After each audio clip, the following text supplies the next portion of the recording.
Hello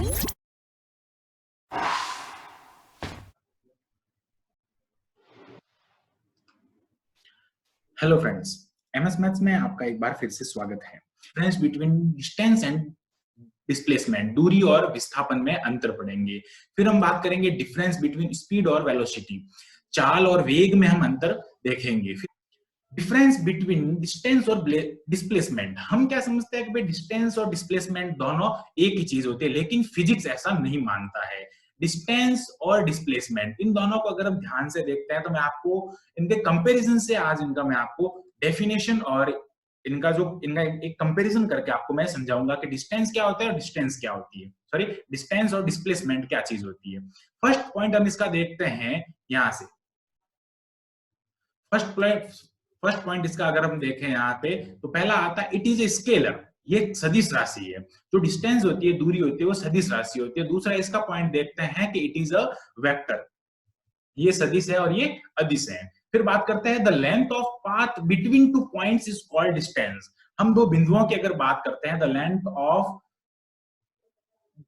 of the path between two points, ठीक है, दो बिंदुओं के अगर बीच की अगर हम बात करते हैं, ओनली दो बिंदुओं, जैसा कि आप इस डायग्राम में देख सकते हैं, दो बिंदुओं के बीच की दूरी है।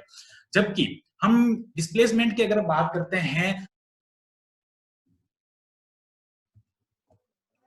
अब हम बात करते हैं the straight and minimum distance. Straight मतलब क्या होगा, सीधी, यानी सीधी और न्यूनतम दूरी की अगर हम बात करते हैं तो वो क्या कहलाती है, डिस्प्लेसमेंट मतलब विस्थापन, जिसको हम हिंदी में कहते हैं। डिस्टेंस मतलब होता है दूरी और डिस्प्लेसमेंट मतलब होता है विस्थापन। अब एक डायग्राम के थ्रू इसको थोड़ा समझते हैं। वो डायग्राम थोड़ा इसलिए इंपॉर्टेंट है कि डायग्राम के थ्रू हम इसको एकदम सिंपली समझ सकते हैं। वो क्या समझ सकते हैं, एक बार हम यहाँ पे देखेंगे इस डायग्राम और नीचे जो पॉइंट्स लिखे हुए हैं।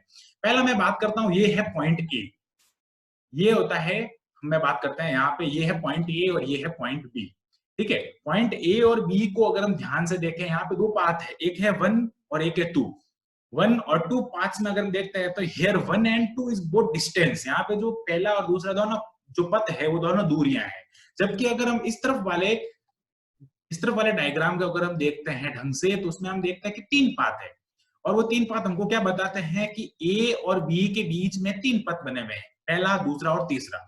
Here first and second is both distance, पहला और दूसरा पथ जो है वो दोनों क्या है, डिस्टेंस मतलब दूरी है। जबकि अगर हम बात करें स्ट्रेट और मिनिमम, सीधी और न्यूनतम दूरी जो है वो यहां से लेके ए से लेकर बी तक है, वो है पॉइंट नंबर 3, मतलब पाथ नंबर 3 अगर हम देखते हैं तो वो है सीधी और न्यूनतम दूरी मतलब विस्थापन, जिसको हम कह सकते हैं। ओके, ठीक है, विस्थापन जिसको हम कहते हैं। अब हम बात करते हैं आगे। यहां तक समझ में आ गया होगा, यहीं तक हमको समझ में आ जाना चाहिए कि भाई दूरी और विस्थापन, डिस्टेंस और डिस्प्लेसमेंट में क्या बड़ा फर्क होता है। एक बात तो बता देता हूं आपको कि डिस्प्लेसमेंट जो होता है वो हवाई दूरी होती है, मतलब जैसे एरोप्लेन जो चलती है वो डिस्प्लेसमेंट पे चलती है, और अगर हम जो रोड से सफर करते हैं वो होता है दूरियां। ओके, अब चलते हैं आगे। इसका थर्ड पॉइंट है distance between two point can be infinity.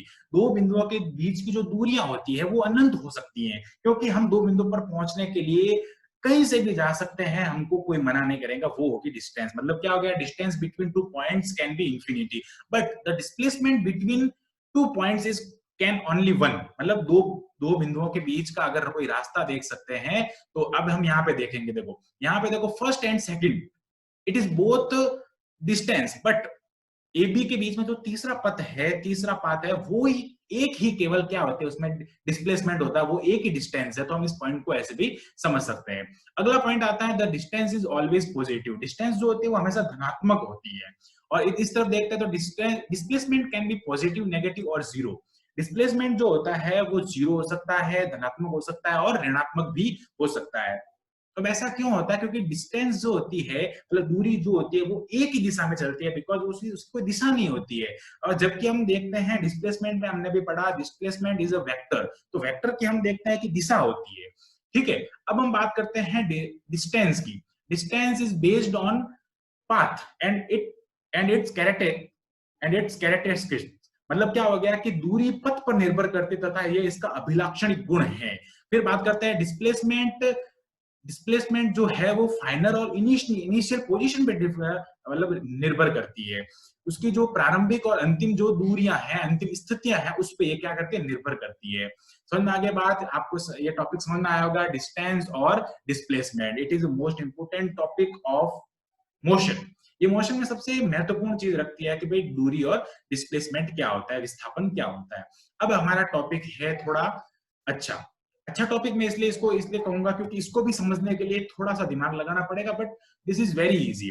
हम बात करते हैं स्पीड यानी चाल और वेग यानी वेलोसिटी। कुछ लोग कहते हैं कि चाल और वेग जो होता है वो एक चीज होती है, लेकिन फिजिक्स ऐसा नहीं मानता है। रियल लाइफ में चाल और वेग हम एक ही चीज मानते हैं, लेकिन फिजिक्स ये बिल्कुल अलाउ नहीं करता है। बिकॉज फिजिक्स में क्या होता है कि जो चाल है, मैं वही बात करूंगा, वही दूरी और डिस्टेंस का पहला टॉपिक यहाँ पे, पहला पॉइंट की अगर हम बात करते हैं, इट इज स्केलर। ये जो है ये सदिश है, और ये है, सॉरी, ये चाल जो है वो अदिश है और ये सदिश है।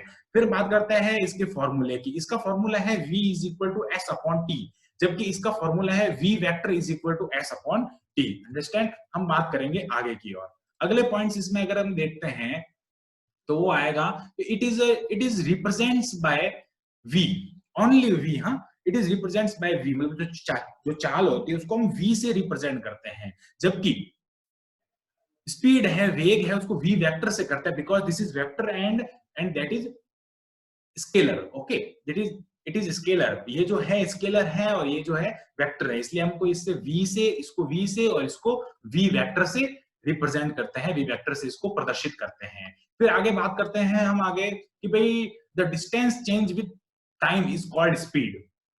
मतलब दूरी के साथ में, दूरी का जो परिवर्तन होता है समय के साथ में, वो हम क्या कहलाती है, वो कहलाती है हमारी चाल। ये रहा, the distance change with time is called speed, but the change in displacement over the time, मतलब एक निश्चित समय में डिस्प्लेसमेंट में परिवर्तन होता है, मतलब विस्थापन में जो परिवर्तन होता है वो वेग कहलाता है।